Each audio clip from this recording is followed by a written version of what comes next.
listening to the best goddamn podcast available with your host, Rob Childs. So, Amber, it is amazing to finally get you on here. I know we've been talking for a little bit about getting you on, but you had a fight that you had to tend to. So now that's over. You got another one coming up, and thought we'd get on here and have a little chat. So how you doing?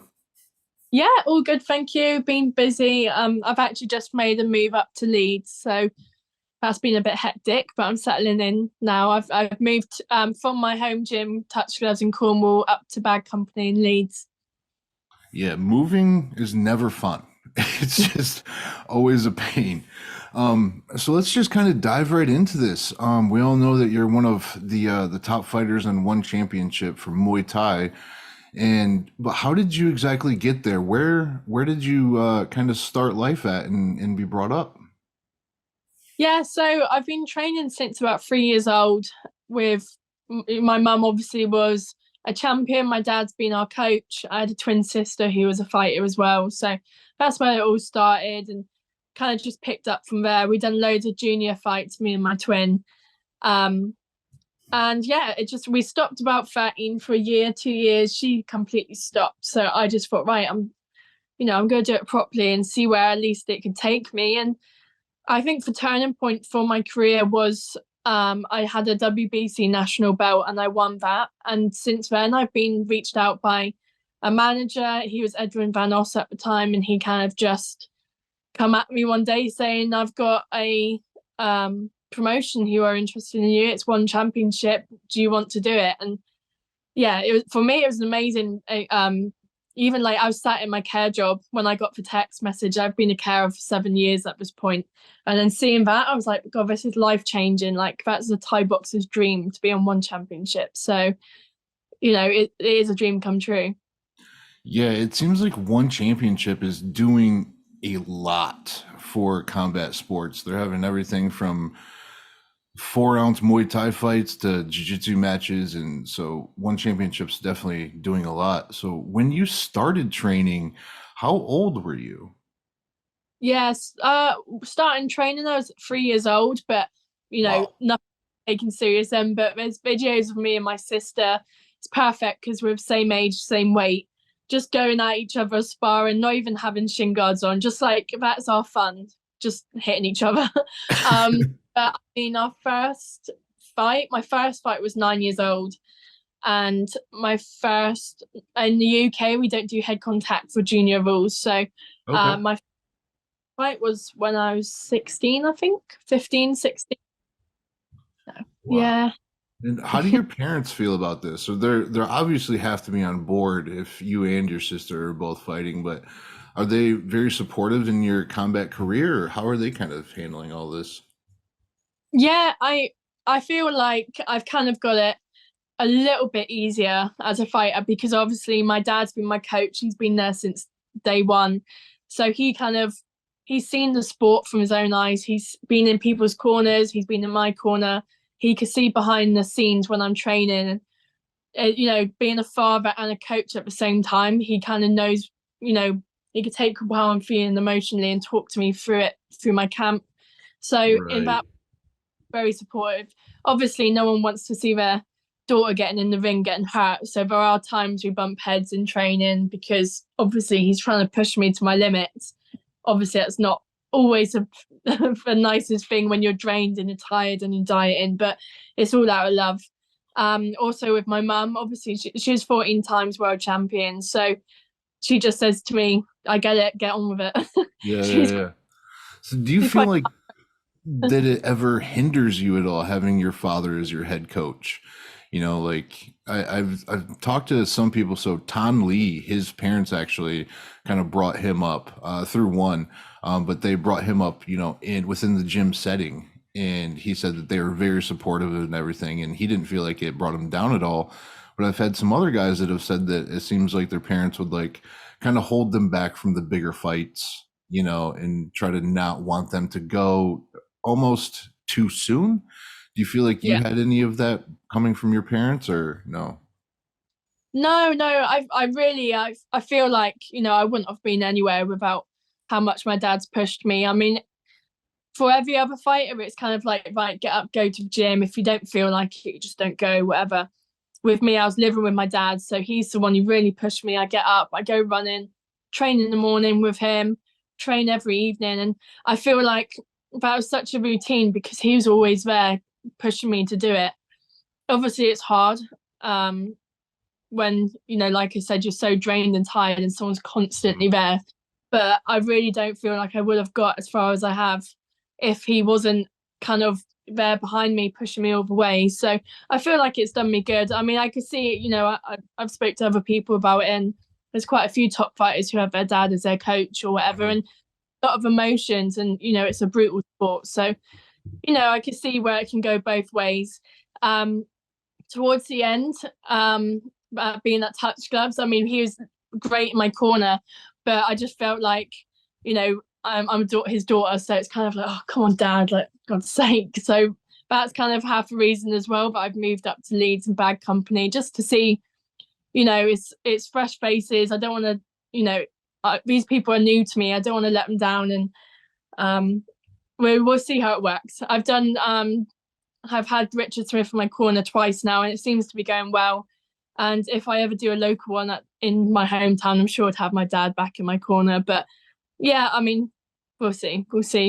Start of my chapter for me. So yeah, it seems like the world of combat sports is so crazy that it's almost a miracle to even just get into the ring itself. You have to get through the weight cut, you have to get through camp, hopefully no injuries and everything like that. So I know how stressful that can be, but outside of the ring, have you had any major issues that have kind of like caused any stress or anything like that coming into your fight? No, not really. I've been lucky. I've not really ever been injured. You obviously, as a fighter, you've got a few niggles everywhere. But I mean, for me, for weight cut, I hate weight cutting. I hate dieting. I love my food. That's always been a bit of a stress.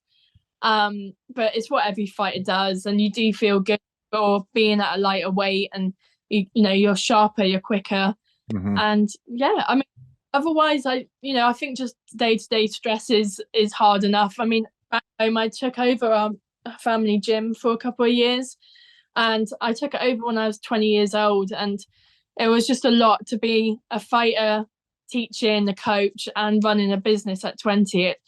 It was really quite a hard time for me. I did get put off a little bit, even going into the gym.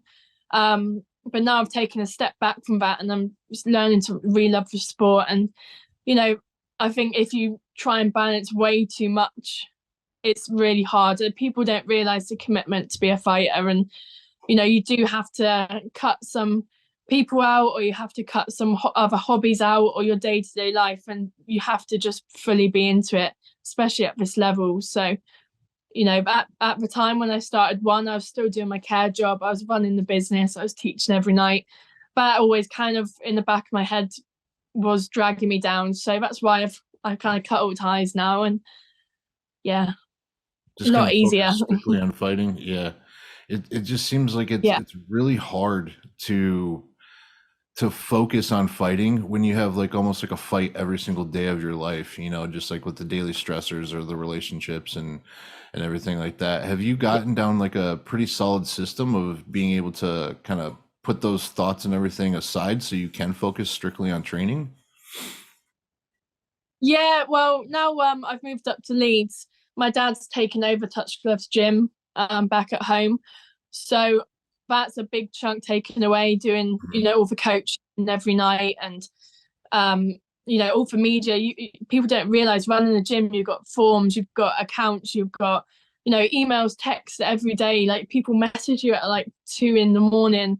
Hi, when can I start? It's like, it's like a non-stop job. So it's a huge weight lifted. I mean, some of the messages you get, and like running the gym, it's being involved with like people and students, and like even just dealing with public can be quite hard sometimes. You always get a few wobbles or whatever in a gym, or a few hard people to work with. So that's, for me, that caused me quite a lot of stress and anxiety. So just cutting back off completely has really helped me out. Hats off to anyone being a gym owner, because it's not all like it seems. Yeah, I don't even know how my gym does it. So I went to high school with the guy that opened up my gym, and met him like 20 years after we went to school, or like probably 15 or something like that, and had no idea he was doing it. And just he's running that plus like 20 other businesses. And the dude, Wow. I don't know how he sleeps. He has a business partner, so it's split jiu-jitsu and Muay Thai.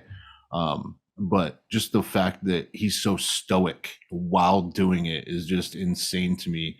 Because it's definitely that gym is his world. So I've never really understood how you could have the gym and then also support the fighters in the gym, Yeah. and plus just the normal people that come in for the month to try it out, or whatever. It just seems like it's a very hectic time. How did you deal with that while also training for your fight? Did you have somebody that kind of just be like, yo, I need to put this stuff aside so I can focus? Or did you have to deal with all of that on your last fight? So on my last fight, I actually, like, as soon as I got the call, I said, right, I'm off. I'm going up to Leeds, Mm, and I just my 6 week camp there. Um, I mean, I used to always do my camps at home, but like I said, there's so much distraction, and it's easy to just get into bad habits, or just people don't turn up for the classes, and then I'll end up training. I mean, recently I tried to train a little bit at our gym in Cornwall, but I think one of the bags broke and it was busy, so then I have to give my bag to someone else because I'm obviously the owner. So it's always something like a little thing, and then you can't train as well as you can, and it's easy as well for me to just say, oh, it's all right, I'll just teach tonight and then not train. So um up here, up in Leeds, no excuses. I'm being taught every session each, so yeah. it's so much.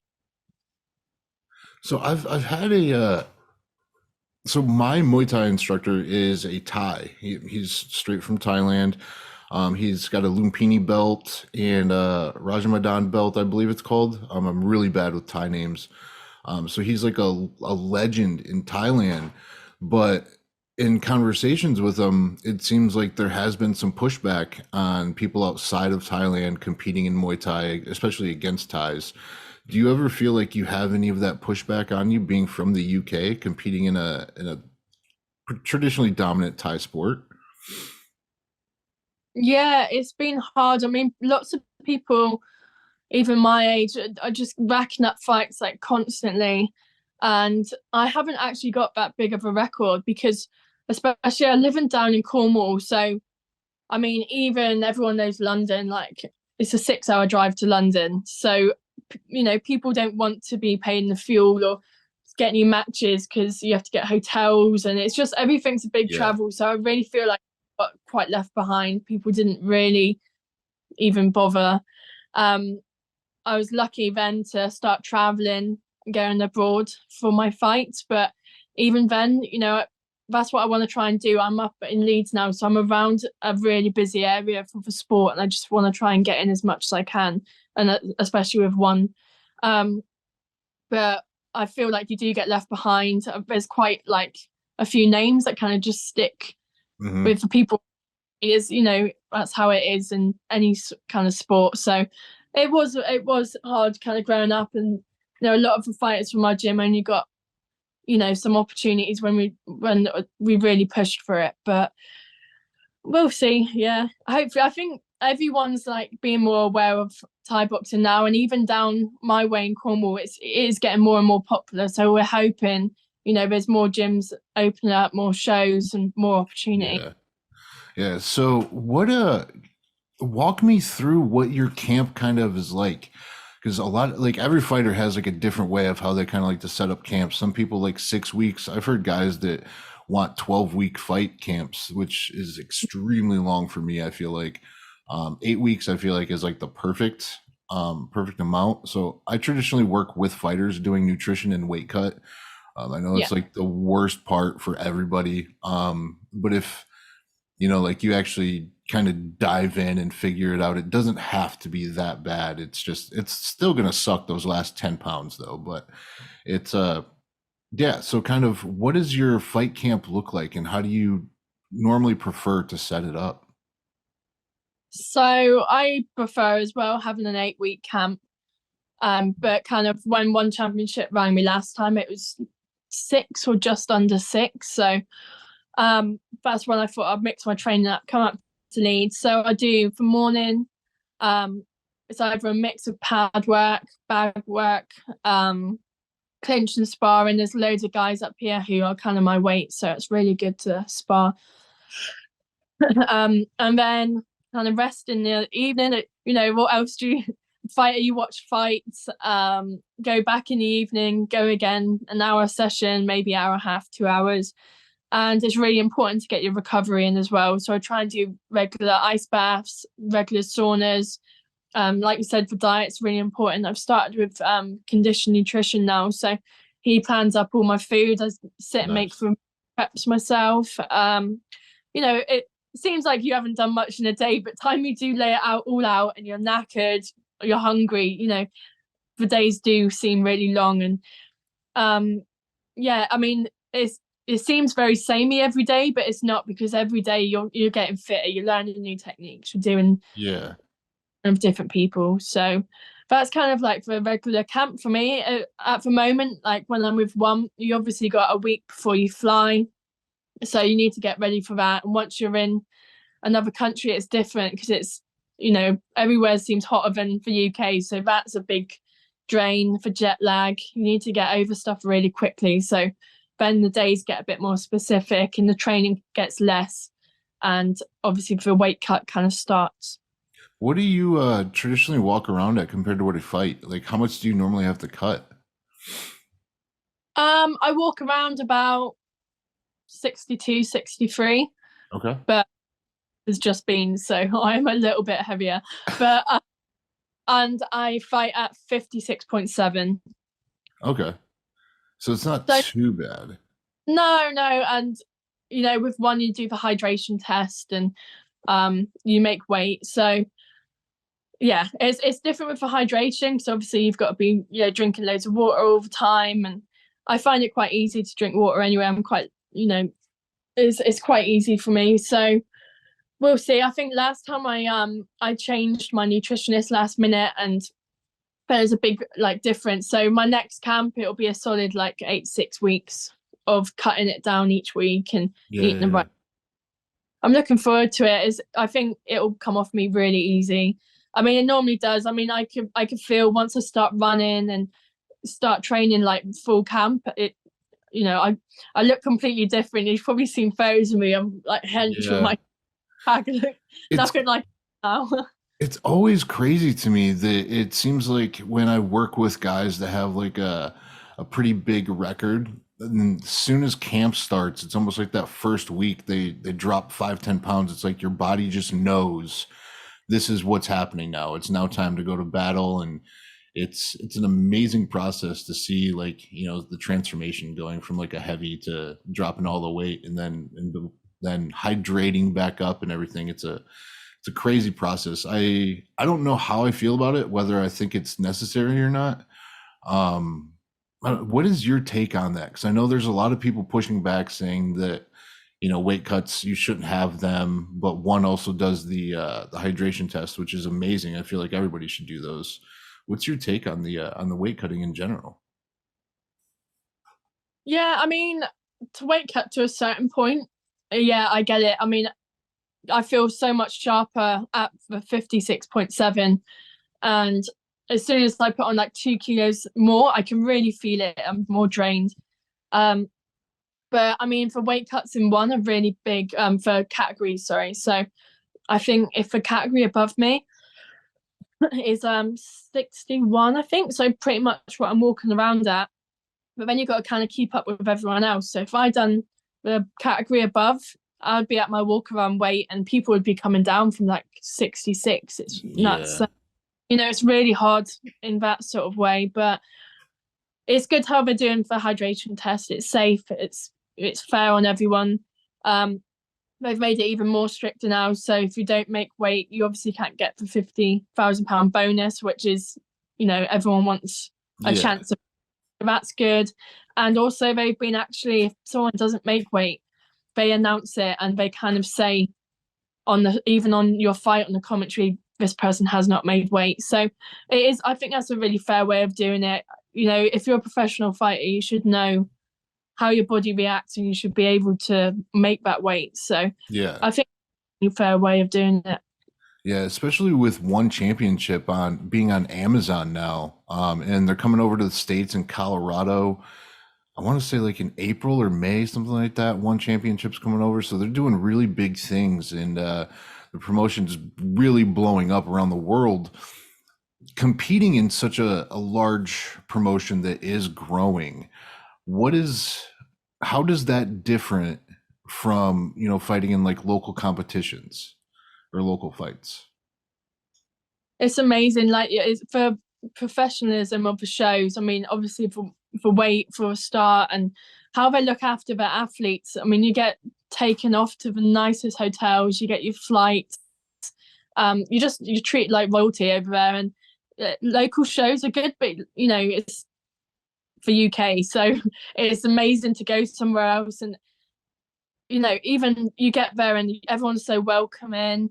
The event, the actual show and the stadium are just unreal. How big the audience is, and you won't get a crowd like that on a local show. So that just really, especially with the amount of viewers it gets now, it's really good for the sport. Do you have a like a process or like any like therapeutic processes or anything that you do to kind of deal with the anxiety of going through a larger fight such as that? Yeah, I mean, I've always struggled with anxiety really bad, and I've tried counselling and different things. I actually started kinesiotherapy. I don't know if I've said it right, and it's a different sort of counselling. It's really weird. Everyone thinks I'm really strange when I say it, but it's a specific kind of counselling where you don't really have to say much, but they can kind of feel from the tension of your arm what's wrong, and it's crazy. You'll have to Google it. It's but since I've done that, it's What's it called I again? feel so much. Oh, you're gonna put me on the spot now. Kinesiotherapy. I could Okay. spell it. I'll have to after, and you could type it in the comments or something. But Yeah. I mean, I first I just thought, oh, this, I'll just give it a go.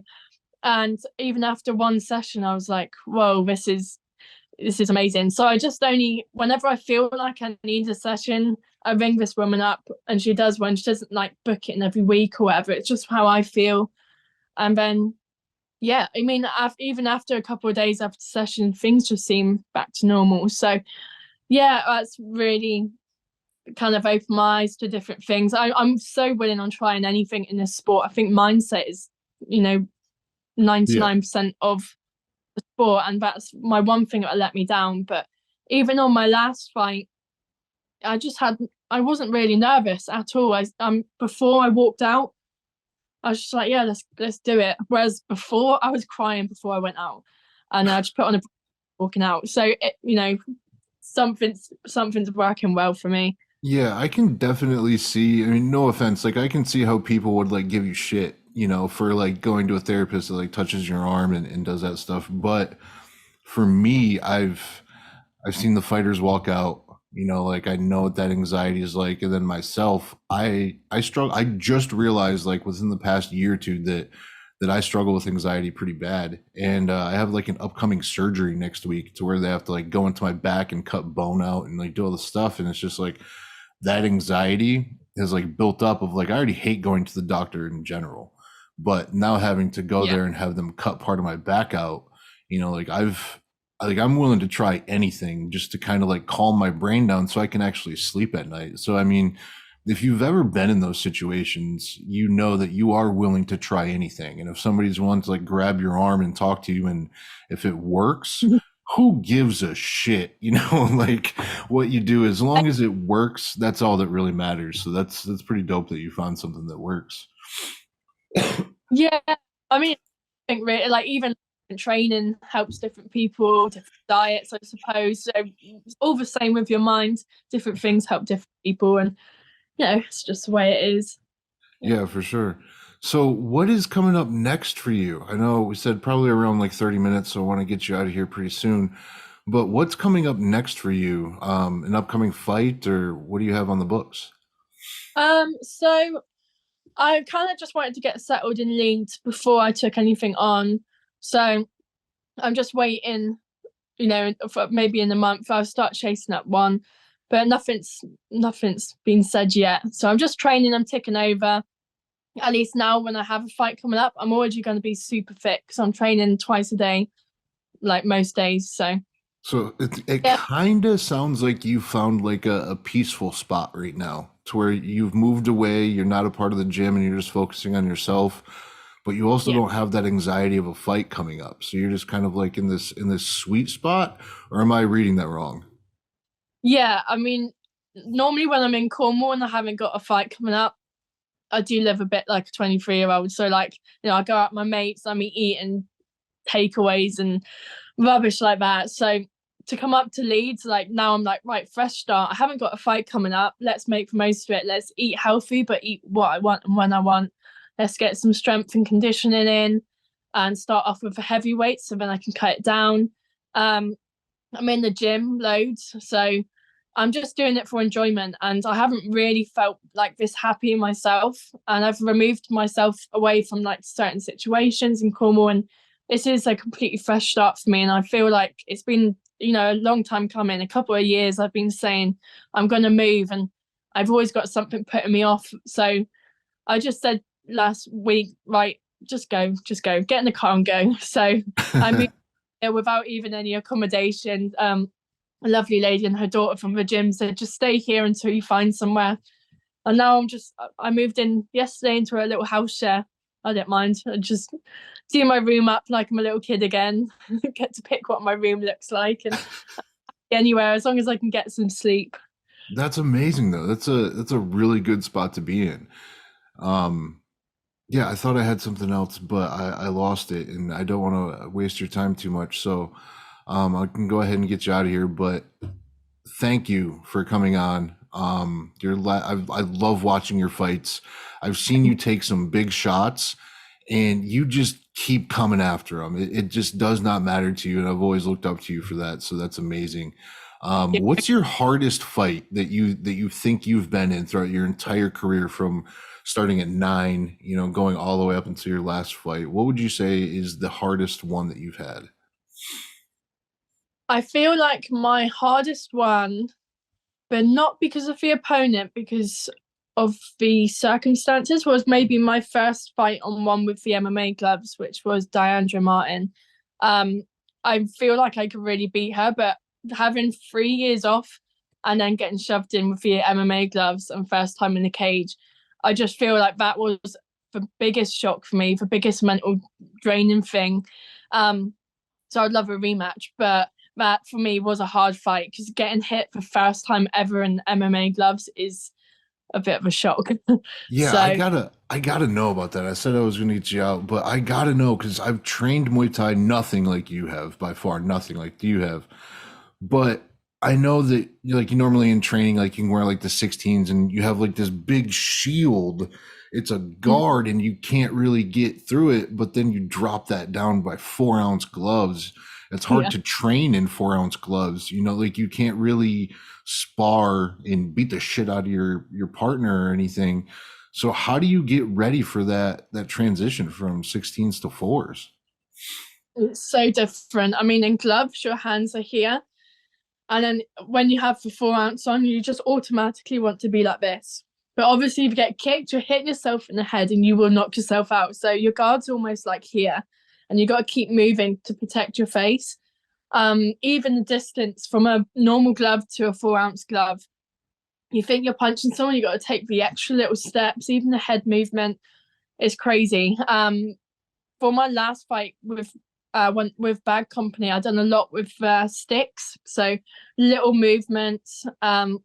We put on the little gloves for a few rounds like that, but even on pads, you're still wearing 10-ounce gloves, so you can hit hard because otherwise you your hands before your fight. So it's just a bit of a mix with your training. You've got to keep swapping up the gloves, changing. Obviously, with sparring, you're still going in with 16-ounce, but I did do a few with the extra padded MMA gloves, just play sparring really, really light. Just Oh, play those big, the foamy ones? Yeah, I've done a few of that just to get distance. Yeah. Yeah, that's I've never understood how you can do that, because it seems like even with me being off of like injury or whatever, if I go in to try to just like move around with some friends, distance is gone, timing is completely off. So I can't imagine like coming back into a fight and then having completely different gloves as well. It's just all new equipment and everything. Is your next fight probably going to be in the MMA gloves, or are you going to go back up to the boxing gloves? We've won championships. All for Muay Thai is now in 4-ounce gloves. We just have to, yeah. So, Yeah. I mean, if I get a fight outside of one, I'm sure it'll go back to 8-ounce gloves, which, you know, it's good to switch it up. But I just hope I get fights regularly so I can kind of switch it up easy rather than just training Yeah. one. I want to do both. So, Yeah. yeah. All right, nice. Well, it's been amazing getting to know you, to meet you, have you come on the show. So I genuinely appreciate you. Where can everybody find you online so we can kind of keep up with you and find out about your upcoming fights and everything? Yeah, so I've got my Instagram account, just Amber Kitchen, lowercase. Also my Facebook page, Amber Kitchen TG. That's my athlete page. So I post regularly on both. That's good, right, where you can keep up. All right, perfect. I will. I'll put both of those below, and so that way everybody can get a hold of you, find you, and support you on your next fight. So, thank you for coming on. Really appreciate this, and I hope you have the wonderful rest of your day. Perfect. Thank you. Thank you. Bye. Bye.